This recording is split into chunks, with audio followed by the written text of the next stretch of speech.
जन आशीर्वाद यात्रा पहुंची विदिशा। टीकमगढ़ से सांसद और केंद्रीय मंत्री डॉक्टर वीरेंद्र खटीक आज जन आशीर्वाद यात्रा लेकर विदिशा पहुंचे। शहर में कई जगह हुआ जन आशीर्वाद यात्रा का भव्य स्वागत।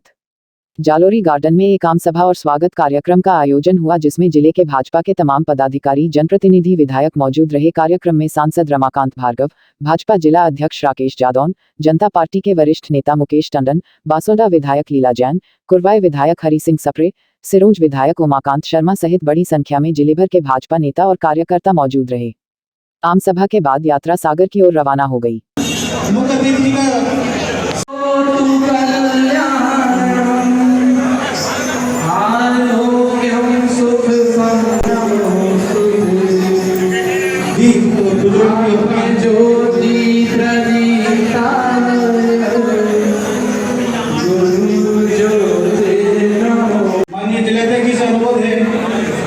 देश के प्रधानमंत्री आदरणीय नरेंद्र मोदी जी के आह्वान पर केंद्रीय मंत्रिमंडल में अभी वर्षाकालीन सत्र के दौरान जिन सांसदों को मंत्री बनाया गया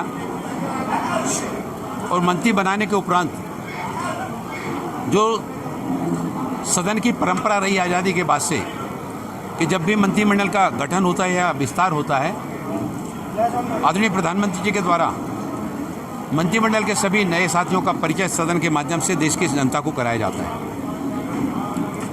लेकिन इस बार जो दृश्य देखने को मिला लोकसभा में, विपक्ष एक तरह से मानसिकता बनाकर बैठा था कि उसको कोई काम नहीं करना है और ना ही सरकार को काम करने देना है।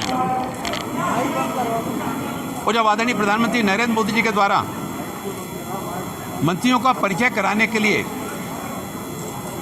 बात प्रारंभ करने की कोशिश की गई, विपक्ष ने शोर शराबा करके नए मंत्रियों का परिचय नहीं होने दिया।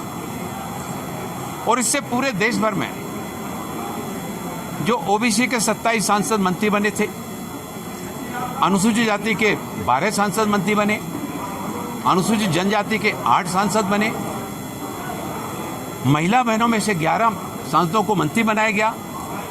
पूरे देश का जो हमारी माता शक्ति है, उनकी भावनाएं आहत हुई।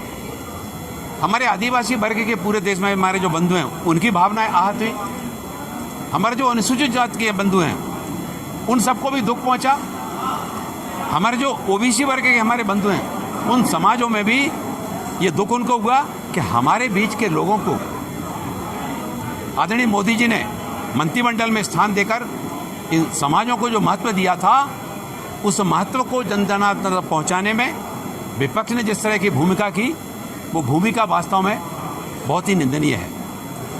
और ये तय हुआ कि हम जनता के बीच में जाएंगे, जन आशीर्वाद यात्रा के माध्यम से जनता के बीच में जाकर, जहाँ एक और विपक्ष की इस सारी कार्रवाई के बारे में हम लोगों के सामने इस बात को रखेंगे, वहीं 2014 के बाद देश की राजनीति में जो परिवर्तन आया, विकास के क्षेत्र में नई नई जो है ना कार्य किए गए, और इसके साथ ही साथ 2047 में जब देश आज़ादी की 100वीं वर्षगांठ मनाएगा, उस आज़ादी की 100वीं वर्षगांठ में आज जो संकल्प लिए जा रहे हैं, उन संकल्पों को सिद्धि तक पहुंचाने का काम आदरणीय प्रधानमंत्री नरेंद्र मोदी जी की सरकार के द्वारा किया जाएगा।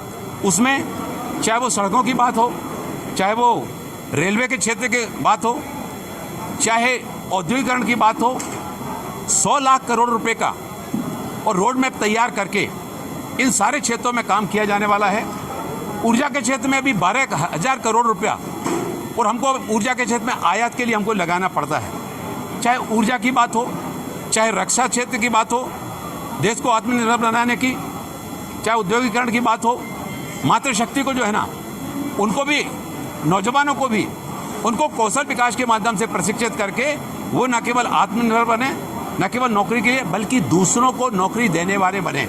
इस सारे क्षेत्र के लिए जो प्रधानमंत्री गति शक्ति योजना के माध्यम से रोड मैप तैयार कराया जा रहा है, उसके बारे में भी लोगों तक जानकारी पहुंचाने के लिए ये जन आशीर्वाद यात्रा निकाली जा रही है। महंगाई की अगर बात करें तो सरकार हर क्षेत्र के लिए सजग है। बहुत सारे चीज़ों के जो आयात हैं, उन आयात पर प्रतिबंध लगाया जा रहा है। बहुत सारी चीज़ें जो हमारे यहाँ से जाती थी, उन निर्यात पर भी प्रतिबंध लगाए जा रहे हैं, जिससे कि इसको नियंत्रित किया जा सके। मंत्री जी, विदिशा के युवाओं को एक सौगात मिली थी आपकी भारतीय जनता पार्टी की, स्वर्गीय श्री सुषमा स्वराज जी ने एक रेल कारखाना दिया था, बहुत बड़ी उपलब्धि थी, अब वो गोडाउन बन चुका है। आपने संज्ञान में लाया, मैं इसके बारे में जानकारी प्राप्त करूंगा। बहुत बहुत धन्यवाद।